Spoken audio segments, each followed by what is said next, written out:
do Senhor Jesus. Vocês estão bem, irmãos? Glória a Jesus. Pedi para a irmã que está ali na ponta, irmã, senta junto com a gente ali, que fica mais fácil do fogo pegar, né? Senão a senhora fica isoladinha aí. Pedir perdão aos irmãos por estar chegando agora. Eu venho hoje de um procedimento muito incômodo, com a colheita de uma biópsia na parte do estômago, e eu estou bastante incomodado ainda. O exame em si foi tranquilo, mas o pós é que nos incomoda. E eu, na verdade, não estava nem propenso a vir, mas eu tenho um compromisso, e dentro desse compromisso eu preciso cumprir aquilo que me cabe no ensino da palavra de Deus. E eu quero hoje, se Deus assim nos permitir, terminar aqui o texto que nós acabamos de iniciar, né, pelo menos nas 3 últimas semanas, que é o texto do capítulo 1 do livro de Salmos. Livro de Salmos, capítulo 1. Nós vamos ler o capítulo todo, do 1 ao 6, e hoje nós pretendemos trabalhar os versos 4, 5 e 6. Se puder desligar esse ventilador para mim, eu ficarei extremamente agradecido. Louvado seja Deus. Todos encontraram Salmo 1? Podem dizer amém? Bem-aventurado o varão que não anda segundo o conselho dos ímpios, não se detém no caminho dos pecadores, nem se assenta na roda dos escarnecedores.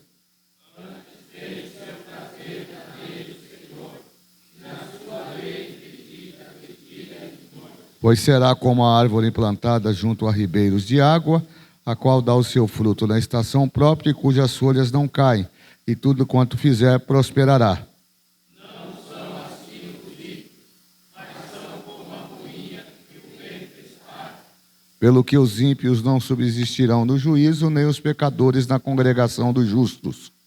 Porque o Senhor conhece o caminho dos justos, mas o caminho dos ímpios perecerá. Amém, meus irmãos, vamos orar. Pai de amor, bondade e misericórdia, somos agradecidos ao Senhor por todo o bem que nos tem feito, Senhor, por toda a bondade, por toda a misericórdia, por todo o amor que tem para conosco demonstrado nesse tempo.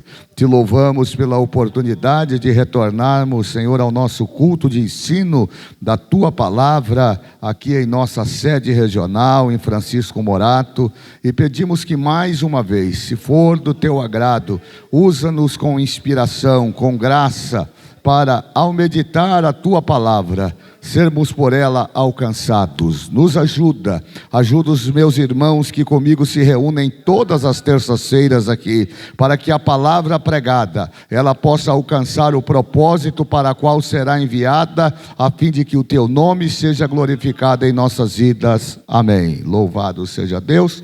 Tome assento em nome de Jesus.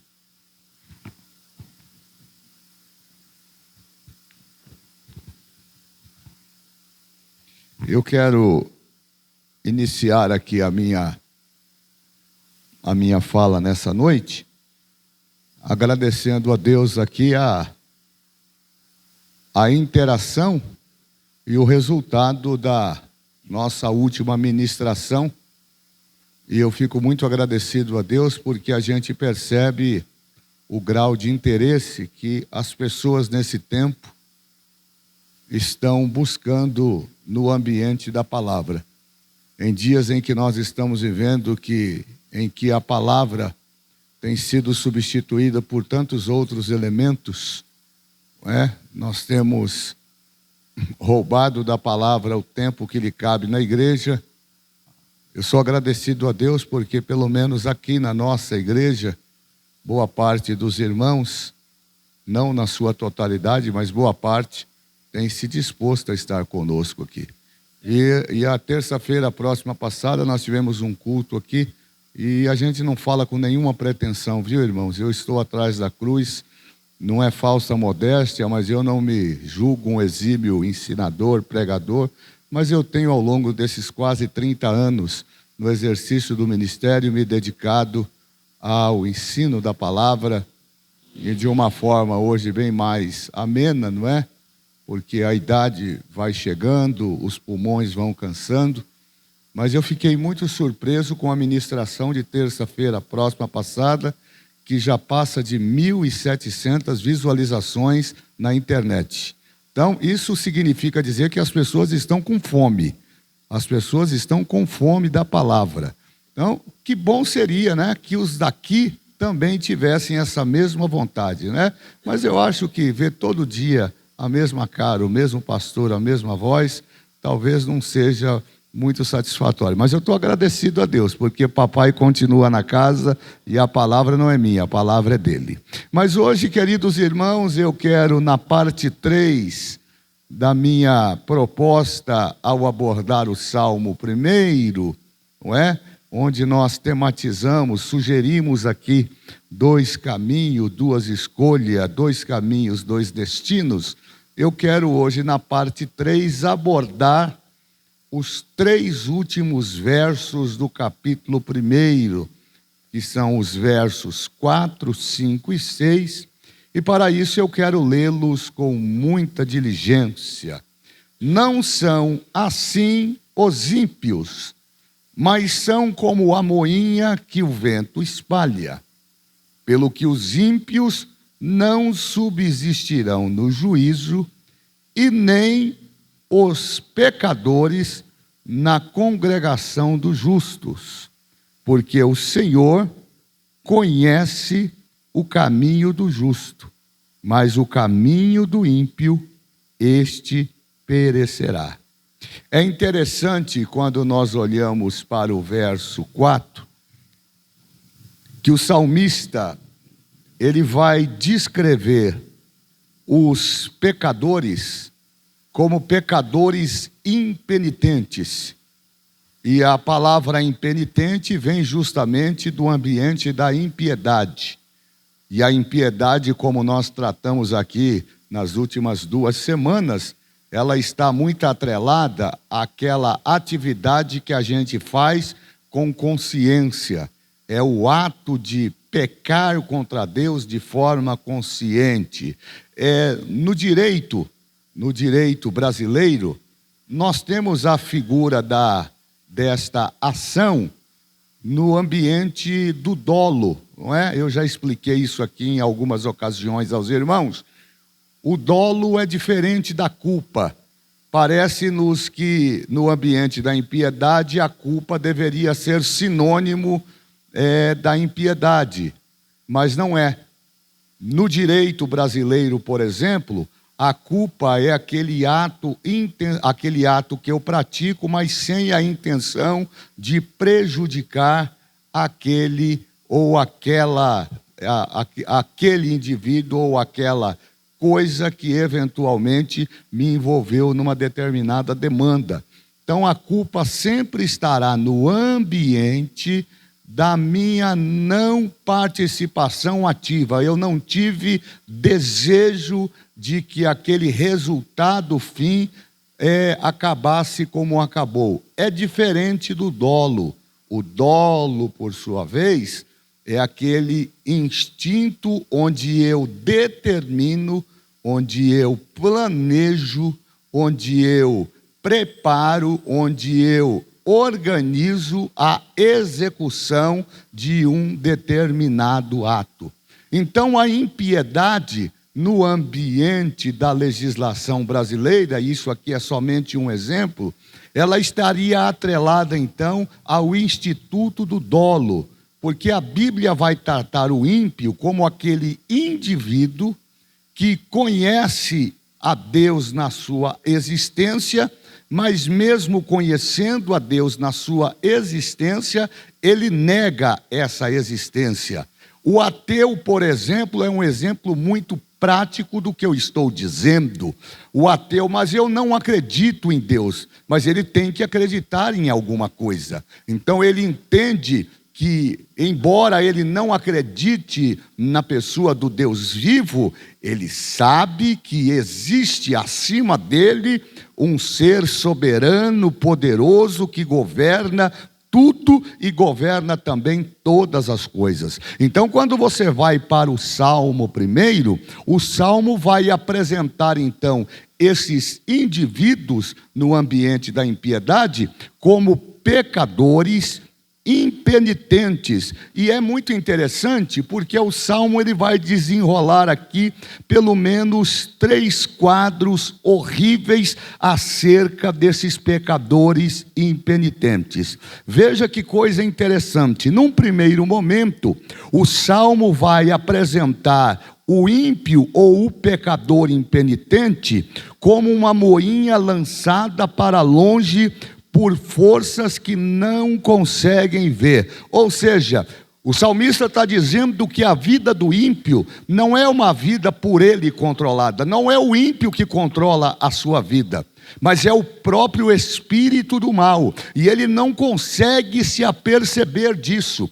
Então, dentro deste ambiente da impiedade, pastor, mas aí o senhor não pode considerar que esse indivíduo ele está agindo no ambiente da culpa, é aquele pecador, por exemplo, que é ignorante no que tange as questões de Deus? Não, porque não é disto que o salmista está tratando. O salmista está tratando aqui da diversidade do justo e do ímpio. Ele está fazendo um contraste daquele que é justo diante de Deus e daquele que não é justo. Não tem nada a ver com o pecador que não conheceu a Deus. Este aqui, na concepção do salmista, ele é apresentado como alguém que conhece a Deus. Então, dentro desse conceito, o salmista vai determinar que este ímpio ou este pecador impenitente, ele é comparado como uma moinha lançada para longe por forças que ele não consegue ver. Olha que coisa interessante, não são assim os ímpios,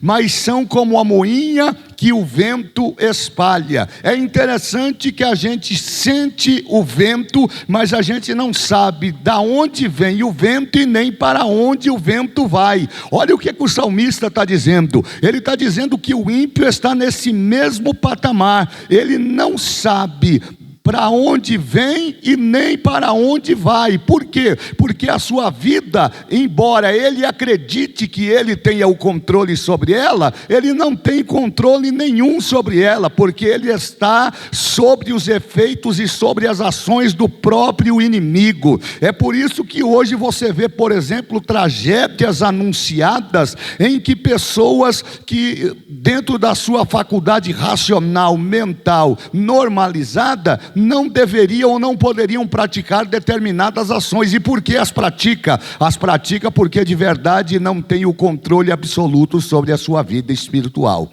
Então o salmista, num segundo momento, ele também vai dizer que estes ímpios ou estes pecadores impenitentes, eles já têm uma condenação já estabelecida para com Deus. Estes indivíduos são aqueles indivíduos citados lá por Judas, que já tem a sua condenação estabelecida. E o apóstolo São Pedro, salvo o melhor juízo, é aquele que fala que esses que experimentaram a presença de Deus, que receberam o Espírito Santo e que se apostataram da fé, estão nesse ambiente de condenação. Então esse pecador impenitente, além de não ter domínio sobre a sua vida, ele também está já condenado ou já está sujeito ao juízo eterno, ao juízo divino. Eu quero ler 2 textos com os irmãos para que isso fique muito aclarado. No primeiro momento, eu quero que alguém leia para mim Efésios capítulo 2, verso de número 2, por favor.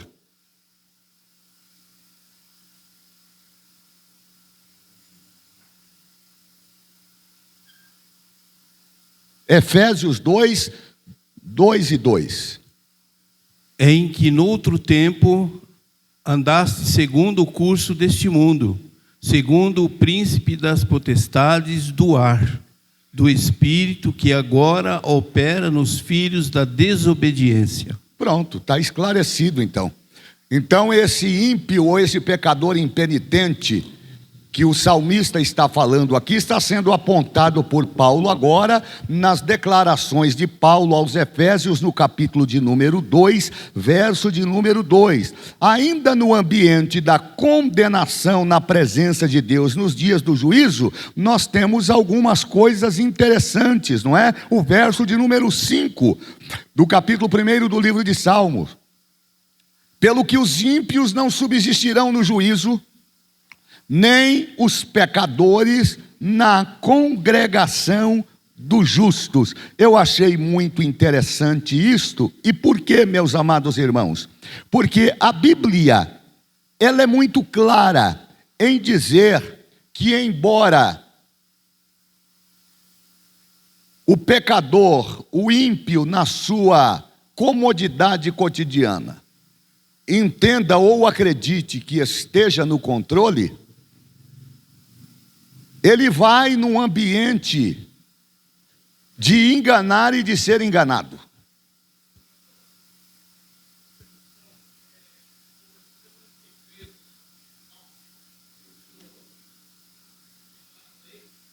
Empresta o microfone para ele que ele fale no microfone. A paz do Senhor. Essa semana, pastor, seguindo os estudos que o senhor vem dando através desse salmos, eu não consegui sair. Fiquei preso nesse salmo. E quando o senhor falou do ímpio e do justo, eles não subsistirão, e na concepção eu falei, então quer dizer, ele não, como o senhor mesmo falou do ímpio, ele de hipótese alguma ele poderá ser um justo? Ele já está condenado, ele não existe a menor chance de salvação para esse ímpio se tornar um justo, olhando, por exemplo, um ímpio olhando na perspectiva, no estereótipo do Senhor, olhando para um crente lavado e remido, esse ímpio não pode, de uma hipótese alguma, chegar à salvação? Aí é que está, o salmista está tratando exatamente disso. É muito pertinente a sua pergunta, pastor, é muito pertinente. O que o salmista está tratando aqui? Ele não está tratando aqui daquele indivíduo, daquele pecador, e eu vou usar uma expressão aqui que não é pejorativa, a expressão ignorante está atrelada à falta de entendimento. O salmista aqui não está falando daquele pecador que não conhece a Deus.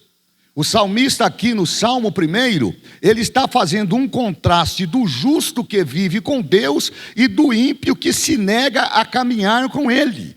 E nós precisamos ter essa compreensão, porque senão a gente vai acabar levando para um outro lado, e aí nós vamos colocar Deus no estreito como se Deus fosse injusto. Quando o salmista chega nesse ambiente de fazer um contraste entre o justo e o ímpio, logo ele está querendo nos falar aqui do exercício do comportamento de alguém que se relaciona com Deus. Esse indivíduo que é apresentado como justo e esse indivíduo que é apresentado como ímpio, ambos conhecem a Deus, mas no ambiente da escolha, cada um deles resolve escolher que lado vão tomar na sua vida.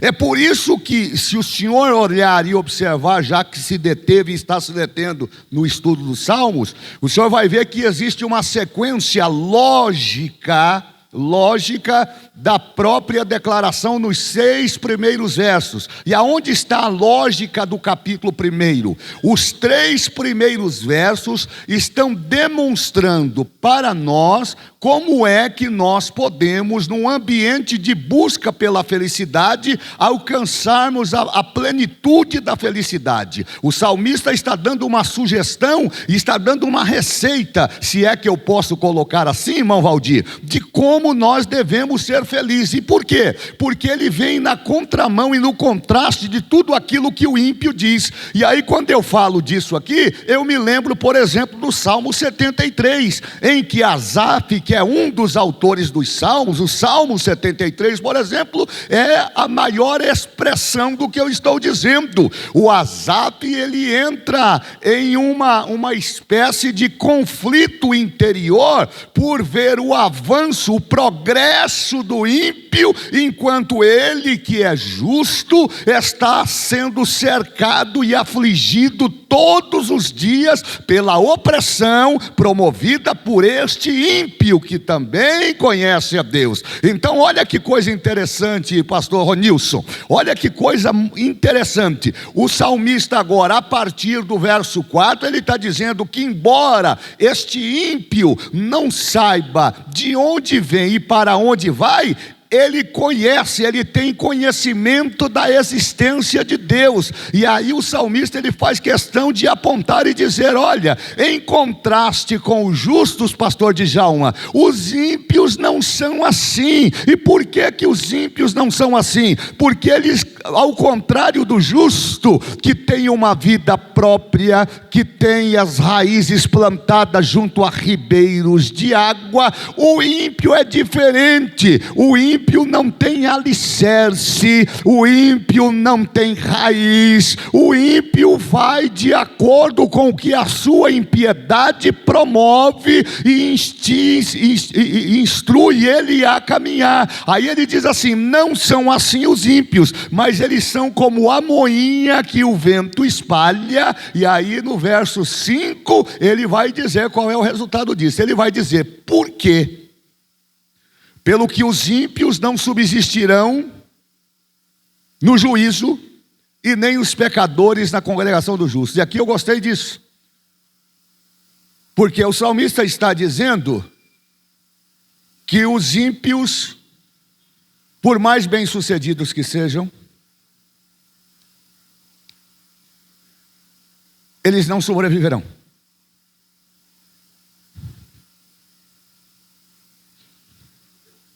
Isso aqui é forte, irmãos. Eu vou repetir. O ímpio, o pecador impenitente, me veio agora a memória, o Espírito Santo me trouxe a memória aqui agora. O homem de Belial, o homem maligno, o homem mau, o homem mal intencionado, aquele que provoca a desgraça alheia, aquele que provoca diretamente, não só pelo instituto da culpa, muitas das vezes sem a intenção de fazer, mas também pelo ambiente do dolo. Este ímpio, este pecador impenitente, ele não vai subsistir. E por quê? Porque de vez em quando a gente tem a sensação, quando olha, por exemplo, para a figura do cenário político nacional. Hoje eu li uma matéria que me chocou. 1/3 da nossa Amazônia estão na mão de políticos, segundo a imprensa escrita. Isso é notícia do Estado de São Paulo, na Folha. Ah, pastor, mas são jornais tendenciosos. Mas é notícia. E sendo notícia, você precisa considerar. O que você precisa fazer é a separação. 1/3 da nossa Amazônia, e vocês sabem que a Amazônia é o pulmão do mundo, está na mão de políticos com envolvimento no crime organizado. Aí você olha para os detentores de terra, que no ambiente da impiedade invadem a propriedade alheia, colocam para fora o proprietário rural, aquele que não tem defesa, aquele que deveria ser protegido pelo Estado e não é. Fazem maldade, tiram a vida, se apossam daquilo que não lhes pertence, com consciência e sabendo que o que estão fazendo está errado. Aí o salmista vem na contramão e diz: parece que vai terminar tudo assim, mas eu venho nessa noite dizer que o ímpio não vai subsistir, ele será trazido a juízo e Deus vai colocar as coisas no seu devido lugar. Tem texto para a gente ler. Vamos dar uma olhada aí. Abra a sua Bíblia. Salmo 76, verso 7.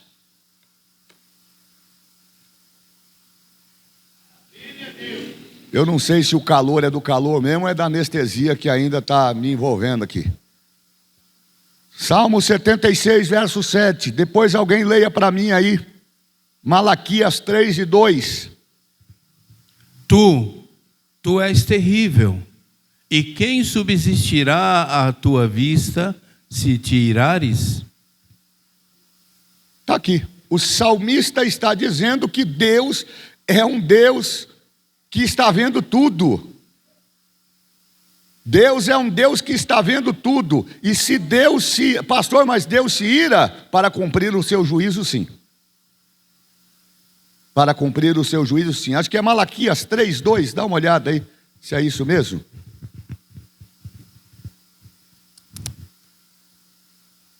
3:2. Mas quem suportará o dia da sua vinda? E quem subsistirá quando ele aparecer? Porque ele será como o fogo do ouvires e como o sabão dos lavandeiros. Deus está dizendo através do profeta Malaquias que o ímpio não vai ficar impune.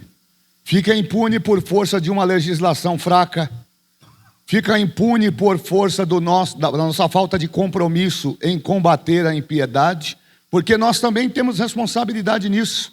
Quando nós nos omitimos de falar a verdade, de combater essas coisas, de enfrentar a impiedade como ela tem que ser combatida e enfrentada, nós também nos tornamos omissos. Mas haverá um dia em que o próprio Deus estabelecerá o juízo que já está estabelecido. Ele conclamará este juízo para tratar com os ímpios, com aqueles pecadores impenitentes e deles fazer valer o seu juízo. Mas vamos continuar dentro dessa perspectiva em que o Salmo 1 aborda e descreve a conduta desses pecadores impenitentes sobre esses três aspectos. Temos ainda a terceira observação.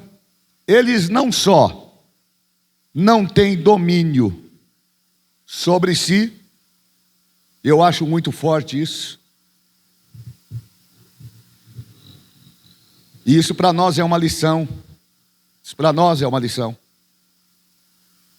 Nenhum de nós tem domínio sobre si, sobre a nossa vida. A nossa vida está na mão de Deus. Mas no ambiente do ímpio, do pecador impenitente, as suas ações e a sua conduta são assemelhadas à palha, são assemelhadas àquele monte de palha que o vento espalha quando se manifesta. Então nós temos nesse primeiro momento ímpios que não têm o controle da sua vida. Num segundo momento, o salmista nos apresenta ímpios que serão levados à presença de Deus no dia do juízo, e lá haverão de receber o pago ou a paga pelo seu comportamento de impiedade. E como terceiro resultado, nós vamos ver o salmista descrevendo o triste fim destes indivíduos. Segundo o salmista, no verso de número 6, eles não só vão ser condenados, mas perecerão eternamente. Essa palavra eternamente, ela deve ser considerada, e aí vai responder, pastor Ronilson, a sua pergunta. Para esses aqui, não existe mais a possibilidade de arrependimento. Porque no ambiente da impiedade eles fizeram uma escolha. É diferente da culpa. Porque na culpa, eu não faço com intenção, e muitas das vezes eu não sei. Pega, por exemplo, um romeiro que vai todos os anos à Aparecida do Norte. Mas ele está fazendo aquilo mediante a fé que ele constituiu, sem entender que aquilo não tem efeito na vida espiritual. Ele vai ser tratado como culpado. Lhe faltou o entendimento. A luz não o alcançou, mas o pecador impenitente não. Ele se relacionou com Deus. Ele teve intimidade com Deus. Olhe para mim, porque isso choca. É por isso que eu venho insistindo de forma dioturna aqui, que o nosso tempo de crente, irmão Wesley, não significa nada no ambiente da santidade. Para você que me ouve aqui, para os que vão me ouvir na rede social. A religiosidade não tem poder de salvar ninguém. Eu já cansei de dizer a vocês que Deus não é religioso. E eu preciso, todas as vezes que tiver oportunidade, lembrá-los que Deus não é evangélico. Deus não é da Assembleia de Deus, Deus não é budista, não é metodista, não é da congregação. Deus não é religioso, Deus é Deus. E a melhor descrição de Deus está lá no Salmo 90, verso de número 2. Moisés é que vai dizer: de eternidade a eternidade tu és Deus. Pronto, isso basta. Então o ímpio, ele está condenado a um ambiente de condenação eterna em decorrência da sua perversidade. Agora, quando a gente olha para o Salmo de número 1,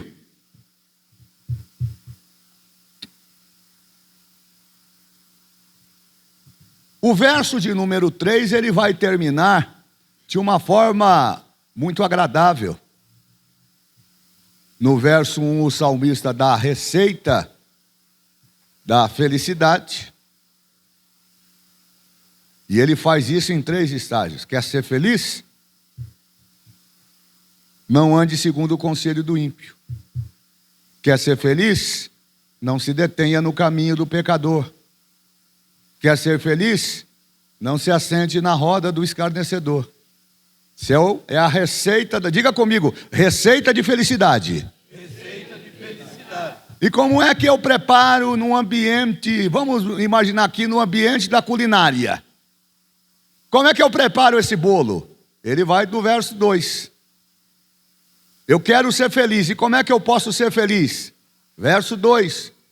Antes tenha o seu prazer na lei do Senhor, e na sua lei medita de dia e de noite. Então ele te dá o caminho para a felicidade e te dá também a forma como você deve alcançar esta felicidade.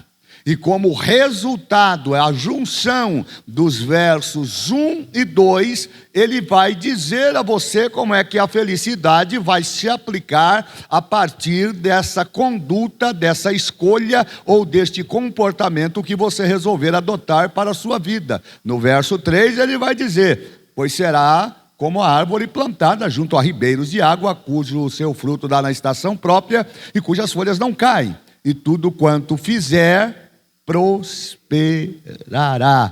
Essa palavra prosperar quer dizer que você vai ser bem sucedido. Aonde você botar a sua mão, Deus vai abençoar. Aonde você chegar, a bênção de Deus vai chegar. Nós temos um conceito tão equivocado, e eu fico muito preocupado quando eu vejo crente correndo atrás de bênção. Crente não tem que correr atrás de bênção, é a bênção que tem que correr atrás do crente abençoado. Quando a bênção de Deus está sobre a sua vida, e a palavra bênção, lá a etimologia da palavra bênção lá no hebraico é bará, não é? Quando a bênção está na sua vida, ela alcança você. O maior exemplo que nós temos disso está na Bíblia Sagrada. Quantos exemplos bíblicos nós tivemos de homens cuja bênção de Deus estava sobre as suas vidas, e aquilo que Deus fez no passado, Deus é poderoso para fazer no futuro, para fazer agora nas nossas vidas, para glorificar e bendizer o nome do Senhor Jesus.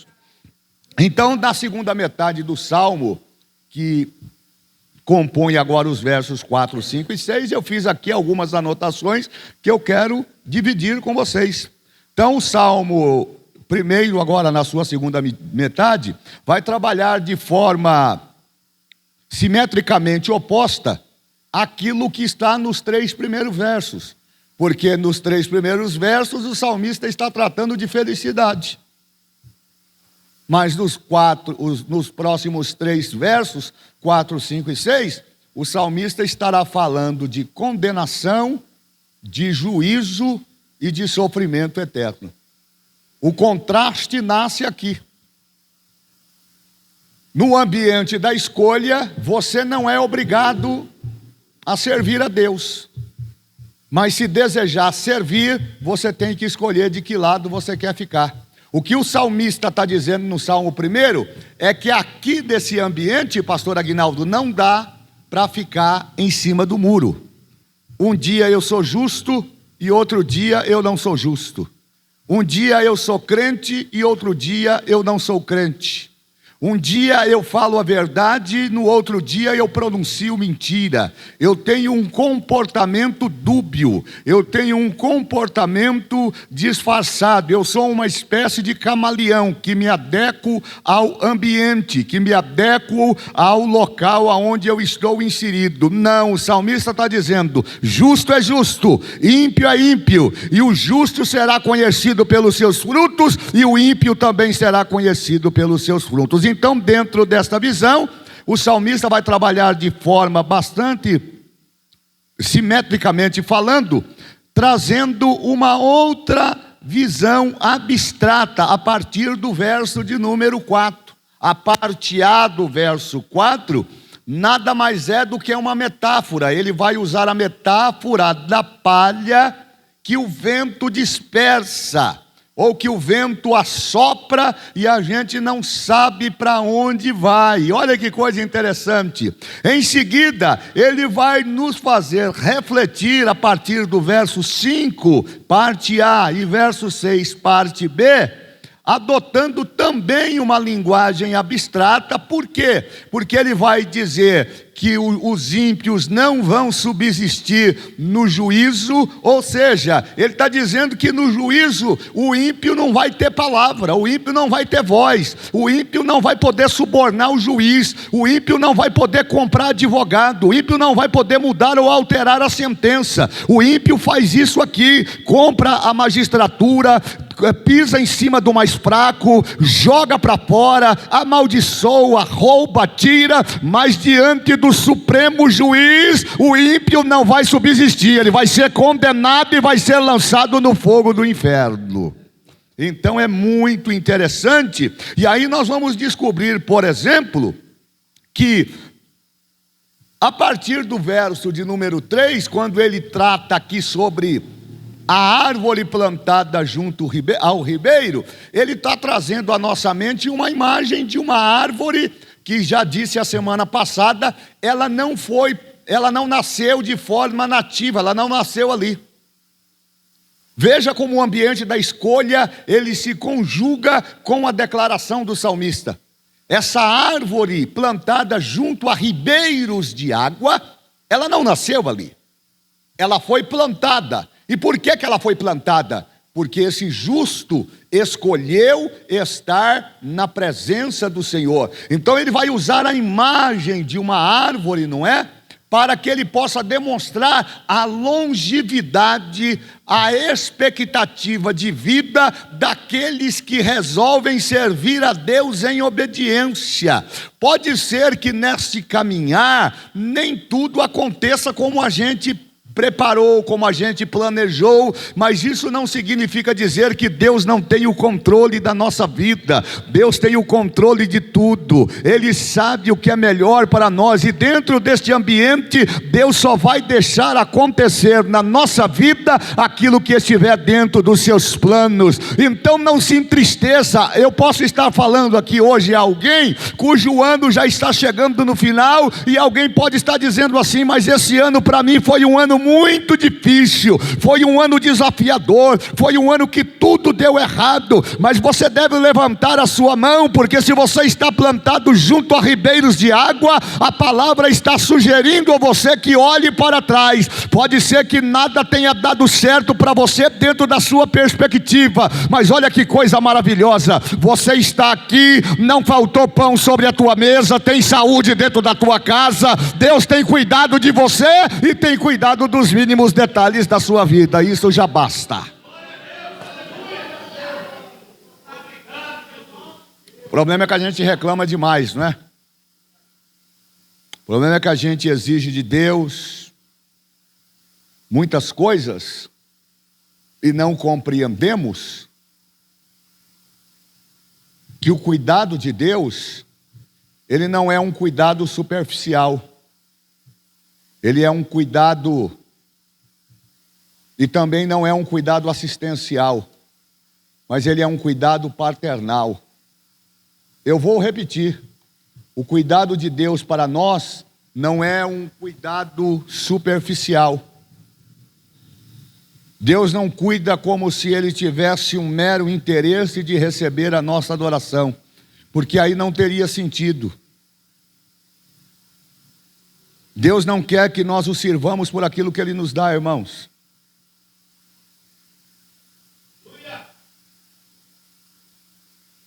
Deus quer que nós confiemos nele por aquilo que Ele é na nossa vida.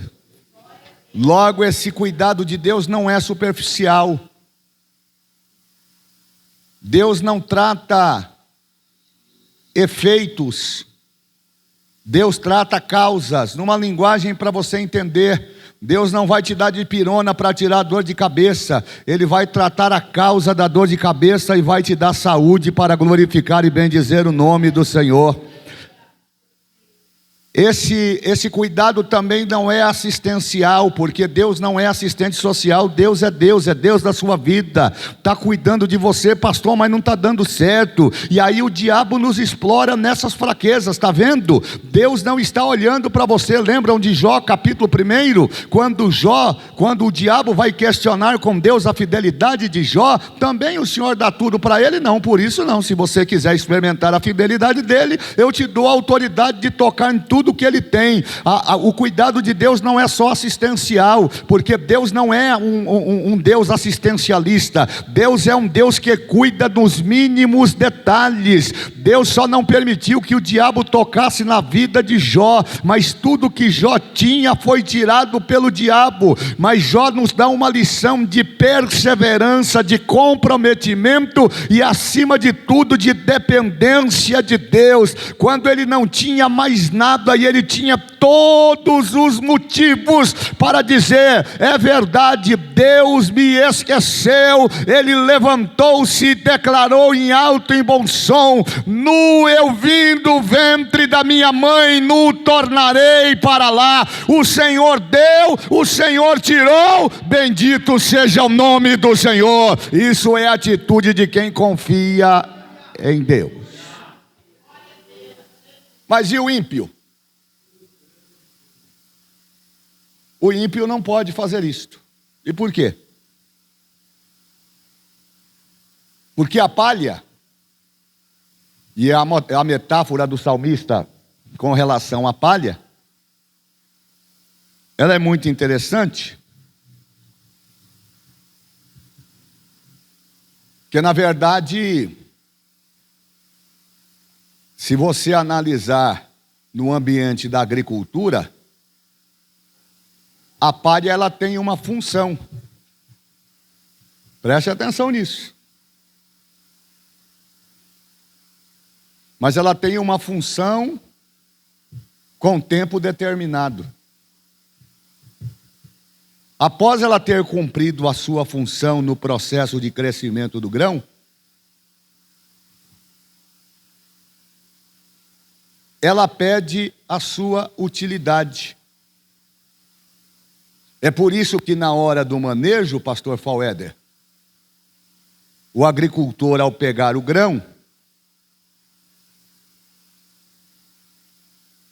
se faz necessário que ele separe o grão da palha. Eu demorei muito tempo para entender isso. Como pastor, eu fico vendo algumas coisas na igreja que se constitui não no ambiente da culpa, mas do dolo. E vocês vão entender o que eu vou dizer aqui.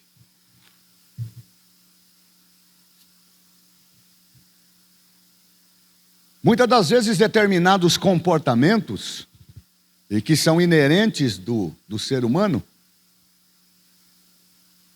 estão atrelados à esfera do ambiente da impiedade. Porque uma vez que o ímpio é alguém que, em regra geral, conhece a Deus em sua existência, em algum momento com ele se relacionou, passa por opção, por escolha, a comportar-se de forma ímpia. Pastor, onde é que está isso? Gálatas capítulo 5.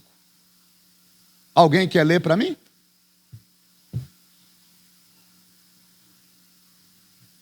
A partir do verso 16, Paulo vai falar do fruto da carne e do fruto do Espírito. Ah, pastor, mas isso não tem nada a ver, isso tem tudo a ver. Leia do verso 16, vai lendo aí. Digo, porém, andai em espírito, e não cumprireis a concupiscência da carne. Porque a carne cobiça contra o espírito, e o espírito contra a carne. E estes opõem-se um ao outro, para que não façais o que quereis. Mas, se sois guiados pelo Espírito, não estáis debaixo da lei. Porque as obras da carne são manifestas, as quais são prostituição, impureza, lascívia, idolatria, feitiçaria, inimizade, porfia, emulações, ira, beleza, dissensões e heresia, inveja, homicídio, bebequice, glutonaria e coisas semelhantes a estas, acerca das quais os declaro, como já antes disse, que os que cometem tais coisas não herdarão o reino de Deus. Pronto. Mas o fruto do Espírito é caridade, gozo, paz, longanimidade, benignidade, bondade, fé, mansidão, temperança. Olha o que Paulo está fazendo. Ele está fazendo um contraste entre o justo e o ímpio no ambiente do comportamento. Então, assim como o agricultor separa o grão que ele acabou de colher da palha por um instrumento chamado peneira, porque a palha, até aquele momento, ela tem, entre outras coisas, o papel de proteger o grão. Mas ela não poderá ser aproveitada no momento da colheita. E aí eu tive, pastor Djalma, muita dificuldade, alguns anos atrás, de entender isso. E dentro do zelo, que muitas das vezes não pode ser um zelo excessivo, isso aqui é para nós, pastores, que precisamos zelar da igreja. Mas nós não podemos esquecer que a igreja não é composta de robôs. A igreja é composta de pessoas. E nós não podemos julgar as pessoas pelo ambiente do seu comportamento sem dar a elas a oportunidade de se encontrarem no caminho da verdade. E por quê?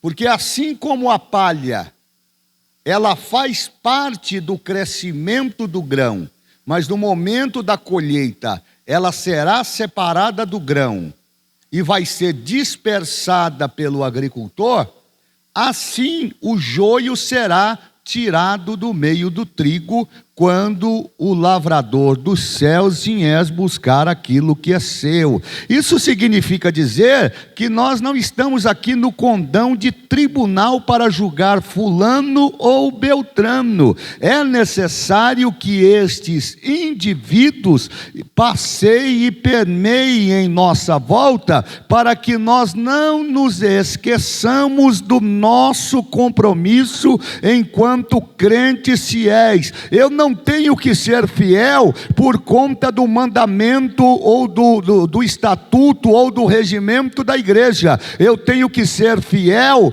pela fidelidade, pelo juramento que eu fiz de ser fiel ao meu Senhor, quando eu o recebi como único e suficiente Salvador. Não é ser fiel à instituição, é ser fiel ao Senhor da instituição. Há uma diferença nisso, irmãos.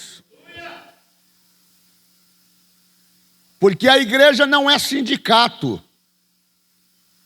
A igreja não é agremiação. A igreja é o corpo de Cristo. E como corpo de Cristo, nós somos os membros desse corpo. E aí cai por terra aquela ideia de que eu sou a igreja, né? Os desigrejados agora estão usando muito isso. Não vai mais para a igreja? Não, porque eu não gosto do pastor. E está onde? Estou em casa. Toma ceia em casa. Daqui a pouco estão se batizando em casa. Bom, em casa não, né? Porque já estão batizando nas piscinas, né? Esses dias eu vi uma cena que me chocou. O pastorzão sem camisa, dentro da piscina, batizando um membro da sua igreja de biquíni. E isso dá like, né? Isso chama a atenção. Isso dá like. Isso traz visualizações. E as pessoas estão buscando, é isso mesmo. Mas o salmista está dizendo que a palha, depois de cumprir o seu papel, ela perde a sua função no processo de crescimento do grão. E por quê? Porque ela não é mais útil ao homem. E qual é a definição? Ela simplesmente sobra como um debulho quando se extraem os grãos da espiga. Isso acontece muito com milho. A partir de agora, somente a semente dá trabalho, pois precisa ser separada das sementes, a fim de que essas possam servir para a fabricação, por exemplo, aí da farinha de milho e de outros derivados que serão extraídos dessa semente. Isso era muito comum, que a sociedade bíblica no antigo Israel já estava familiarizada com a imagem do trabalhador, jogando o grão para o alto, a fim de deixar o vento dispersar a palha seca. É exatamente isso que o salmista está dizendo acerca do ímpio. Embora ele esteja inserido nesse contexto, e nós, como justos, não possamos arrancá-lo, tirá-los do nosso meio, chegará o dia que o próprio Deus fará isso. E o salmista traz uma palavra de conforto. Fique tranquilo, porque toda injustiça que você está vendo, a irmã que é injustiçada, por exemplo, quando ela passa no atendimento e você percebe que a pessoa por maldade quer te prejudicar, não se preocupe, não amaldiçoe, não murmure, não se esqueça do que o salmista está dizendo. Esse ímpio não vai subsistir, ele não vai prevalecer, ele não vai vencer, ele não vai ficar na congregação do justo. Vai chegar o tempo da separação e o próprio Deus, quando vier separar, vai condená-lo e lançá-lo no fogo do inferno.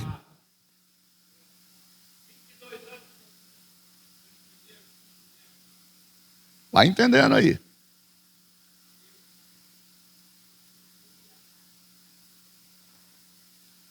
Aonde está o segredo desta declaração? No verso 4, o salmista não está falando de outra coisa, senão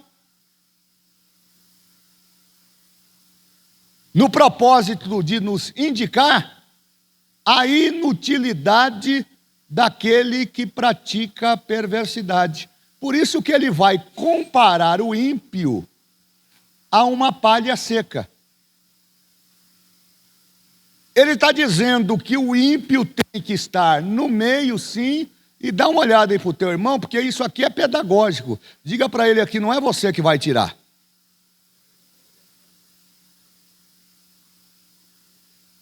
Entendeu, pastor Baleiro? Aquele irmão que causa intriga, aquele irmão que mente de forma contumaz, é um culto de ensino. Que bom que essa igreja estivesse cheia, né? A minha vontade é de pegar um culto de domingo, fechar as portas e tirar uma chinela 44. Para pegar os mentirosos. Para pegar os ímpios, os pecadores e impenitentes, que se escondem atrás de uma máscara de religiosidade, Cabelo comprido, roupa no pescoço não é sinônimo de santidade. Santidade é arrependimento, santidade é constrangimento, santidade é humilhação. Mas o salmista está dizendo: fica tranquilo, porque tudo que esse camarada faz não prospera. E por quê? Porque ele é como palha, não vai para frente, faz aqui e lá na frente se desmancha. Então o salmista está dizendo, ele vai usar como metáfora a palha para indicar a inutilidade do perverso, do ímpio, do pecador impenitente, uma vez que o seu comportamento com dolo vai torná-lo inapropriável no processo de convivência com o justo. Pode até estar no mesmo ambiente, mas o justo e o ímpio é como água e óleo. Não se mistura. O justo, pastor Carlos, é justo. É da sua natureza. É do seu caráter. É do seu comportamento. O ímpio não. O ímpio sempre vai procurar ocasião para levar vantagem.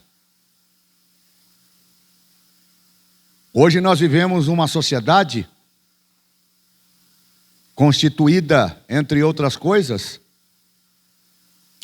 por pessoas e por coisas. E a inversão dos valores está tão forte que as pessoas se apaixonaram pelas coisas e passaram a odiar as pessoas. Hoje nós não somos avaliados pela essência do que temos, mas somos avaliados por aquilo, ou pela essência do que somos, mas somos avaliados pela essência do que temos.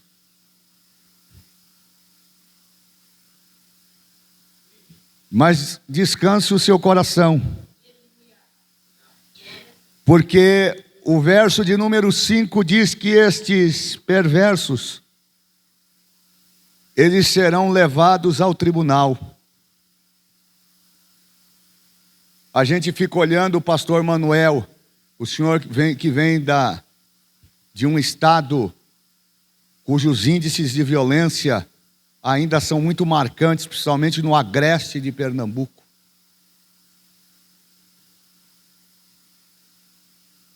Onde as pessoas matam, onde as pessoas tiram a vida sem que ninguém se importe.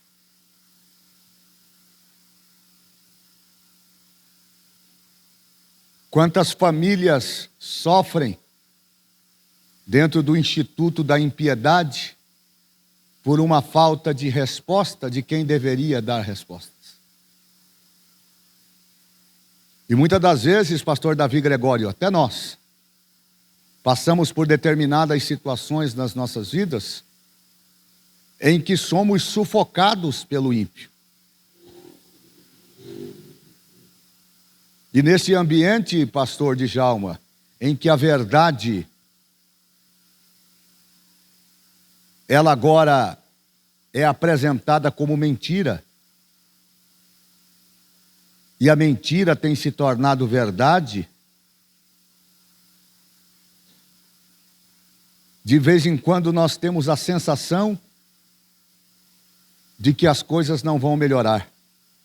Mas eu tenho uma notícia para trazer a você nessa noite. Os perversos, os ímpios, os maus, os que provocam impiedade, os que prejudicam, os que trabalham para desmotivar, para destruir, estes não irão prevalecer. Eu tenho notícia, aguente aí, antes de você glorificar. Eles serão levados ao tribunal de Deus. Eles podem fugir do tribunal dos homens, eles podem fugir da justiça dos homens, eles podem comprar a sentença dos magistrados na terra, eles podem enganar o sistema judiciário do homem, mas eles serão apresentados diante do tribunal de Deus, e naquele dia eles serão julgados, eles serão condenados, e Deus fará justiça aos seus escolhidos e aos seus pequeninos. Eles não poderão se levantar no tribunal de Deus. E mais do que isso, esses pecadores impenitentes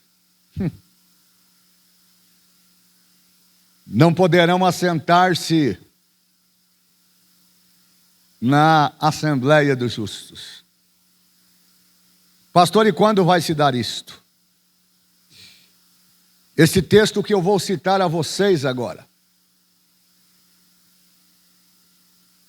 talvez seja um dos textos mais fortes contidos na Bíblia, no livro das Revelações, no Apocalipse, cujo tema central é tratar da doutrina das últimas coisas. Quando será isso, pastor?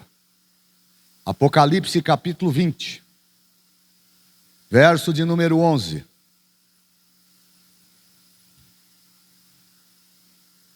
Quem tiver a palavra que leia.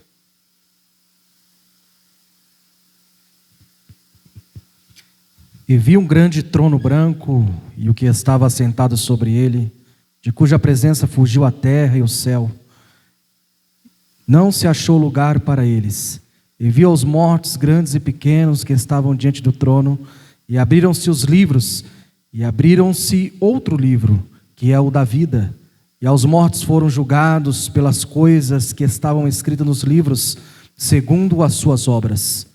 E deu o mar os mortos que nele havia, e a morte e ao inferno deram os mortos que neles havia, e foram julgados cada um segundo as suas obras. E a morte e ao inferno foram lançadas no lago de fogo. Esta é a segunda morte. E aquele que não foi achado escrito no livro da vida foi lançado no lago de fogo. Esse texto é tão forte que ele nos faz parar para refletir. Eu queria que o senhor deixasse lá no verso 11 e fosse mudando à medida em que eu for pedindo.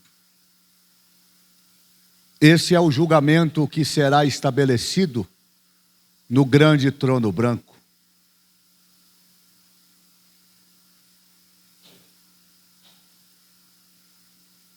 Essa presença é tão poderosa que o texto diz que quando este tribunal for instalado, a glória daquele que está sentado no trono é algo tão extraordinário que o próprio universo não dará conta disso. O sistema solar será abalado. Os planetas em volta serão abalados. Está no texto. E vi aquele que estava sentado no trono, de cuja presença fugiu a terra e os céus, e não se encontrou lugar para eles. Eu tenho comigo que o julgamento do trono branco vai ser no ar.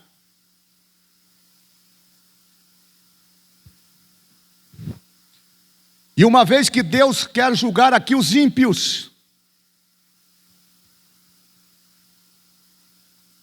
Deus tem uma relação de ímpios que serão apresentados, alguns anônimos e outros famosos.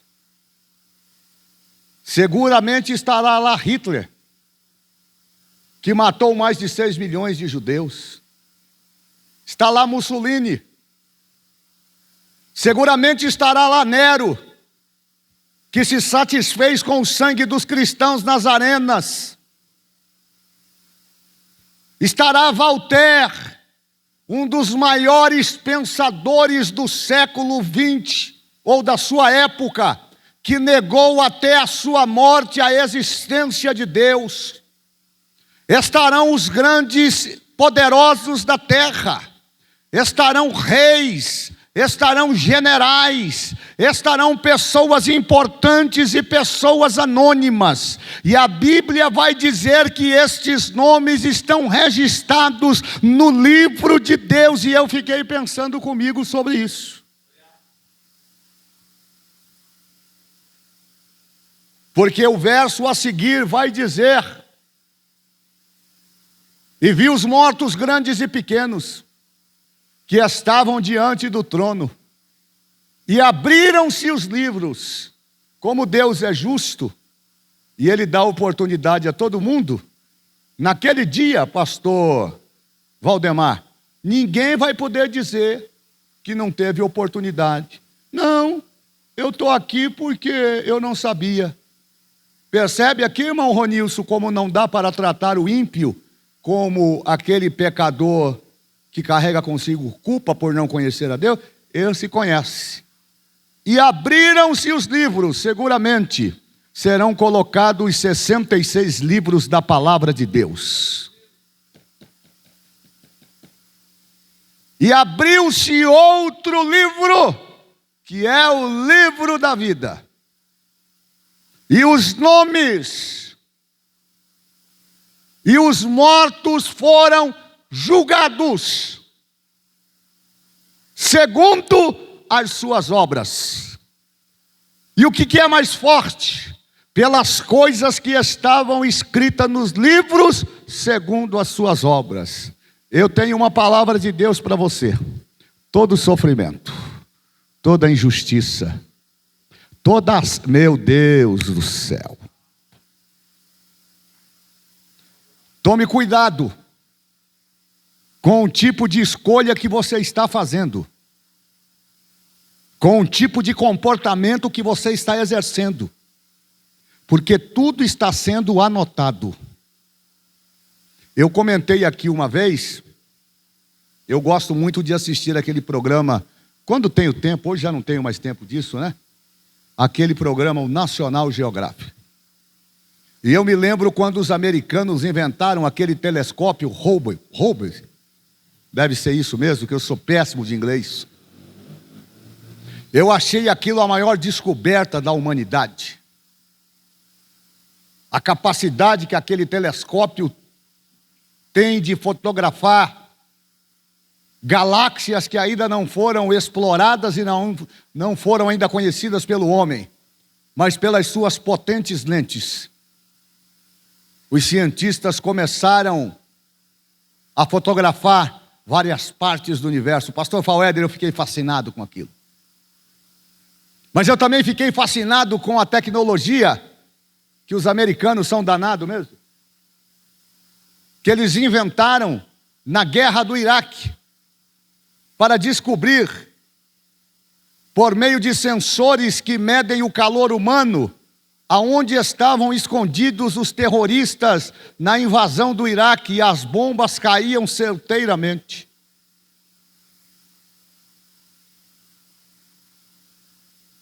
E eu fiquei pensando comigo, se os americanos são capazes de inventar um telescópio que consegue fotografar estrela a não sei quantos mil anos-luz, se os americanos são capazes de construir satélites que conseguem do espaço, Valdir, localizar uma pessoa 10, 15, 20 metros abaixo da terra, você já parou para pensar na câmera fotográfica do meu Jesus?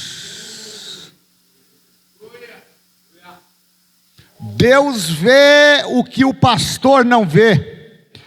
Os olhos de Deus, diz o salmista, procurarão os fiéis da terra, e aquele que anda por caminho justo, este me seguirá. Tome cuidado, porque tudo está sendo escrito. Dá uma cutucada nele e diz: Deus está anotando tudo. O texto vai continuar. E deu o mar os mortos que nele havia. E a morte e o inferno deram os mortos que nele havia, e foram julgados cada um segundo as suas obras. Aqui há uma prova que o inferno é um estado onde o indivíduo aguarda para ser julgado. Essa é a segunda ressurreição, mas essa ressurreição não é para a vida, essa ressurreição é para a morte. A Bíblia está dizendo que os mortos que o mar recolheu vão ser apresentados e estarão todos de joelhos. Aqueles que dizem: eu não me ajoelho diante de homens, eu não obedeço homens, você não tem que se ajoelhar diante, mas você vai se dobrar diante do Deus Todo-Poderoso, porque aquele que está sentado no trono, quando se manifestar, ele trará a juízo todas estas coisas. Eu termino dizendo a vocês que tanto os perversos como os pecadores não subsistirão. Por mais dinheiro que tenham, por mais influência que tenham, por mais opinião que formem, eles não subsistirão. O salmista diz que aqueles que usam de engano não permanecerão na minha casa. E eu tenho algo de Deus para dizer a vocês: não traga para perto de você aqueles que Deus tem afastado. Eu vou repetir: não traga para perto de você aqueles que Deus tem afastado. Porque Deus está estabelecendo juízo. A igreja é santa, a igreja é limpa, a igreja é pura. E a igreja precisa cumprir o seu papel no ambiente da obediência. Que bom seria que os nossos obreiros estivessem aqui. Que bom seria que as nossas lideranças estivessem aqui. Porque esse culto não é um culto para a gente sair pulando aqui que nem pipoca. É um culto para a gente pegar essa palavra, chegar em casa e refletir. E verificar em que caminho eu estou. Eu estou me comportando como justo ou eu estou me comportando como ímpio? O fruto que eu produzi vai dizer qual é a minha essência. O fruto que eu desenvolver vai dizer de que lado que eu estou. O fruto que eu manifestar vai dizer o que é que eu espero do meu Deus. Posso ouvir um amém nessa noite?